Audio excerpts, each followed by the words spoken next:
ভাবতেই পারেননি আজকের এই ছোট্ট ভ্রমণে কি চমক অপেক্ষা করছে। গাড়ি থেকে সাগর পার, আর শেষে দেখবেন এমন নাচ যা দেখে আপনি চোখ সরাতে পারবেন না। তাহলে দেরি কেন, চলুন একসাথে সবাই উপভোগ করি।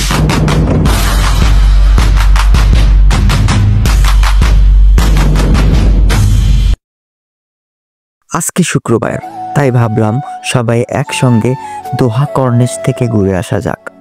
তাই ব্যস্ততার মাঝে একদিন সময় করে আমরা সবাই মিলে বের হলাম কর্নিশ দেখার উদ্দেশ্যে।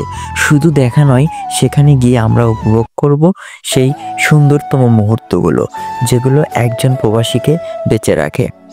তো এর মধ্যেই আমরা আশেপাশের রাস্তার একটা ভিউ নেওয়ার চেষ্টা করলাম, কারণ দোহা কর্নিশ মানেই আধুনিকতার ছোঁয়া।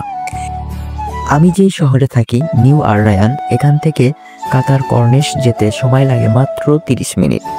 এর ফাঁকে আমরা আশেপাশের ভিউ নেওয়ার চেষ্টা করলাম, কারণ শুধুমাত্র কর্নিশ নয়, কাতারের প্রতিটা রাস্তাই দেখতে অনেক সুন্দর এবং আশেপাশের যেগুলো স্থাপনা এগুলো দেখতেও অনেক সুন্দর লাগে।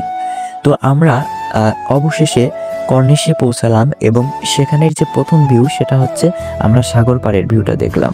কি সুন্দর চমৎকার পানি। এরপরে কর্নিশ সাগর পাড়ের উপরেই কিন্তু বিভিন্ন বড় বড় স্থাপনা যেগুলোতে আধুনিকতার ছোঁয়া। শুধু আধুনিক বললে ভুল হবে, এখানে সকল ধরনের উন্নত মানের প্রযুক্তি দিয়ে সবকিছু তৈরি করা। এরপরে আমরা দেখলাম যে কাতারের বুকে এত সুন্দর জিনিস, এত সুন্দর স্থাপনা থাকা সত্ত্বেও এখানের যে সাগর পাড়ের যা ভিউ, এটা একদম অন্যতম। এর ফাঁকে আমরা একটু টিকটক করার চেষ্টা করলাম। তারপরে দেখলাম যে সন্ধ্যা হয়ে যাচ্ছে, তখন একটু সন্ধ্যার ভিউটা নিলাম। এরপরে আমাদের আসল মজা শুরু।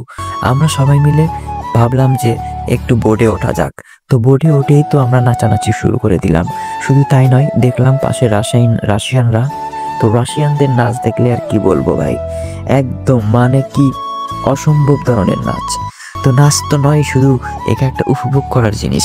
কারণ আপনি দিন শেষে বা মাস শেষে একদিন যদি এখানে আসেন, নিজের মনের ভিতরে একটা অন্যরকম ফিলিংস অনুভব করবেন। সবাই মিলে বাঙালি, হিন্দি, উর্দু, যতগুলো দেশ আছে, ফিলিপিন, নেপাল, সব দেশের লোকজন একসাথে এসে নাচানাচি করতেছে, ঘোরাফেরা করছে, অনেক সুন্দর একটা পরিবেশ। তারপরে বোট থেকে একটা কাতারের উপরের দৃশ্য ভিউ নেওয়ার চেষ্টা করলাম। দেখুন কত সুন্দর লাগে দেখতে। আসলে কাতার যতটা সুন্দর দেখতে, এর চাইতে বেশি সুন্দর কর্নিশটা দেখতে।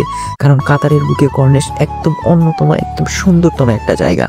তো কাতারে যারা আসছেন তারা কর্নিশে আসছেন কিনা অবশ্যই কমেন্ট করে জানাবেন। তো এরই মাঝে দেখলাম যে আমাদের ডিজে প্রোপাইটার মানে যে গানগুলো পরিবেশন করতেছে একদম মানে নিখুঁতভাবে। তো সেখানে একটু আমরা আবার নতুন করে নাচানাচি করলাম, কারণ এই মুহূর্তগুলোই মনে রাখার মতো। সবাই একসাথে এনজয় করলাম, নাচানাচি করলাম, এদিক সেদিক ঘোরাফেরা করলাম। সব শেষে আমরা 10টার দিকে আবার উবারে করে গাড়ি নিয়ে আবার সে আমাদের গন্তব্যস্থলে ফিরে আসতে লাগলাম। সবাই ভালো থাকবেন, সুখে থাকবেন। আপনি কর্নিশে কয়বার গিয়েছেন সেটা অবশ্যই কমেন্ট করে জানাবেন। আর আমাদের ইউটিউব চ্যানেল পাশেই থাকবেন। আল্লাহ হাফেজ।